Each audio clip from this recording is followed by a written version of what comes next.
Hi. But to me, what is strongest about this play is uh, making the traditional Filipino food, making nilupak and like pounding the sweet potatoes, the kamote, adding the coconut milk, and kind of the beautiful trance that comes out of making food for people you love, for people who have passed on, and giving that as an offering. Something about the metal on glass that is like very hypnotic. I find it hypnotic. So I wrote this play through the writers group, the Vagrancy Theater in LA. They host a writers group every year, and I basically proposed this play to them. They had a call for around the theme of history repeating itself, and I proposed this play in September 2020. So as you can imagine, we're not sure where the pandemic is taking us. We think we're at the beginning. We think we're at the end. We don't know what's happening. And so I had just given birth to my third child in June 2020. Big changes. And in the process of giving birth, and then also this move, I had to deal with my mother's papers again, like her archive of papers, because she was a journalist in the Philippines and in Romania in the 60s and 70s. So I started going through her work, and I had just finished grad school also in May. So a lot of stuff was happening. And it was just so profound that when I saw this message, this theme, this call for history repeating itself, I was like, well, this is what's happening. Like I'm going through my mother's papers about martial law, and we are living in like unprecedented times right now. And there was so much that's happening. And how do we get strength from that, as artists, but also as mothers, parents, people just living and trying to survive in unprecedented times? Like, what do we do? And for me, a lot of it is going back to our ancestors, to our parents, grandparents, and seeing how they survived and taking strength from that and knowing that we ourselves are ancestors in training, like we are future ancestors. And what we do now is making massive choices, not just for the people who are coming behind us, but, for the whole world and the environment. And so, yeah, just a lot of inspiration to give strength to people. And because my mother was a writer, she was a journalist. And so I grew up around writing and paper and ink and computers and like phone calls to the Philippines at like 11 p.m., so it feels very much that like ink is in our blood.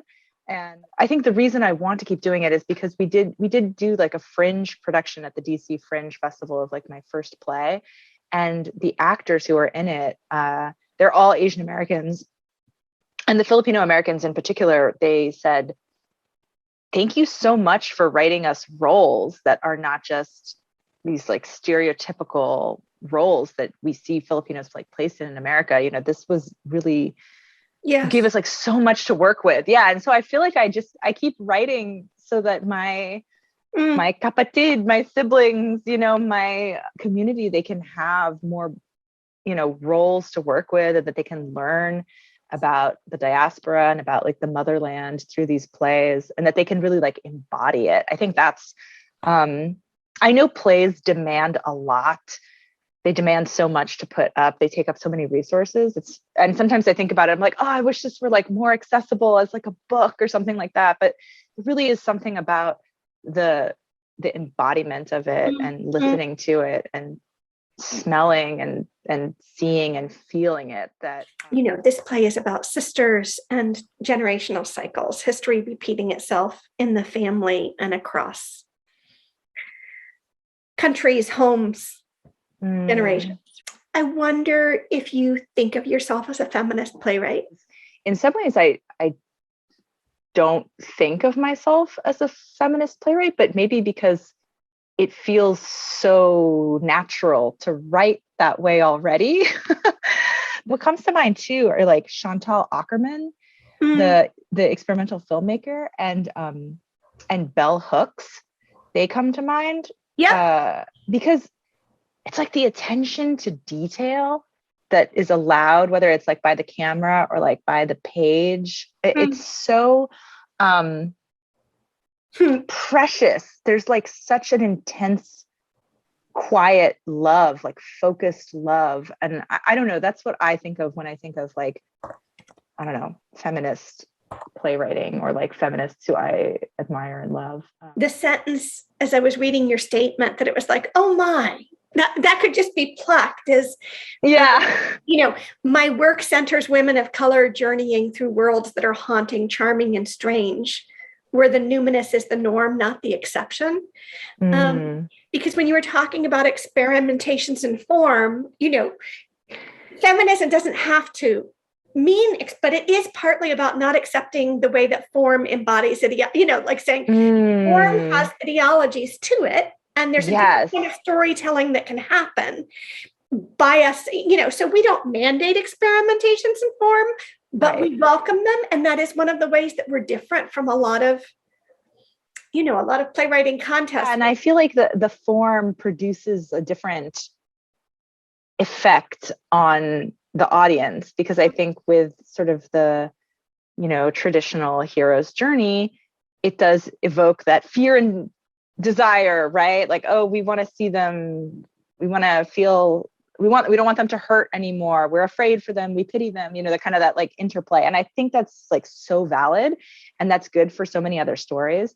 But then I think it's interesting to work with a form that kind of, you kind of feel like you're going deeper and deeper, and like maybe you're going underground, and then like something happens, and then you kind of just keep going on this wave, and then it ties back together at the end.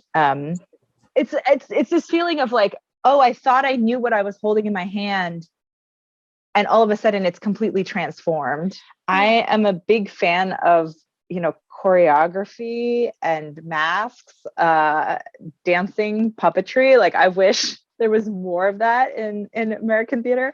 I don't know how much this play has of that, but I do think something about people interacting with their sets in these really like marvelous ways, and kind of portals opening and passing through, like the permeability of space and how we're able to move through it, and kind of consciousness and how it stacks on top of each other, and then kind of how it like dissolves into itself, I would say is something that I'm really interested in.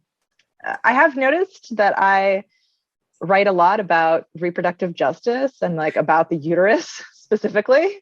I'm super interested, in the womb as an instrument of dreams and power. I don't even necessarily want to say like instrument, maybe like a seat or like a space, like a potential space for wisdom, right? It's I think, I don't know, a lot of people have also said my plays can be funny, so I'm hoping there's some humor, although I don't really intend necessarily all the time, but I think it just kind of comes out a sort of like irreverence, or finding like levity even in darker situations. And I credit a lot of that to my parents, who were immigrants. My mom came from the Philippines and met my dad in Romania, and they moved over, and it takes like a lot of humor being split across like three places, but or like more accurately like third culture kid kind of situation where you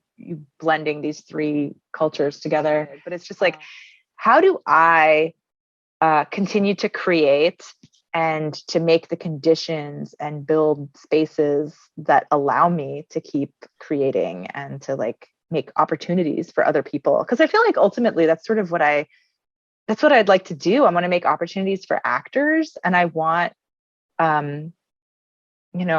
younger folks, my younger self, to have these kind of plays to read, to see, to watch, to examine, to study and analyze, so that they know that there's so much out there, and that they too can create and make. Well, I'm working on this play right now, Black Sky, which is about 5 teenage girls in like an apocalyptic future or dystopian future, like working to repair an electrical grid. And then this other play that I wrote most recently, Helicopter Typhoon Carabao, or To Survive an Apocalypse Now, is about like the filming of Apocalypse Now in the Philippines. And it's like insane. I have like a carabao come on stage. I have like a hurricane on stage. It's very like, as the body of work grows, I'll be able to like look back and really see all the patterns. I can start tracing some of them, but others I'm just like, okay, here it is. Thank you so much. Yes.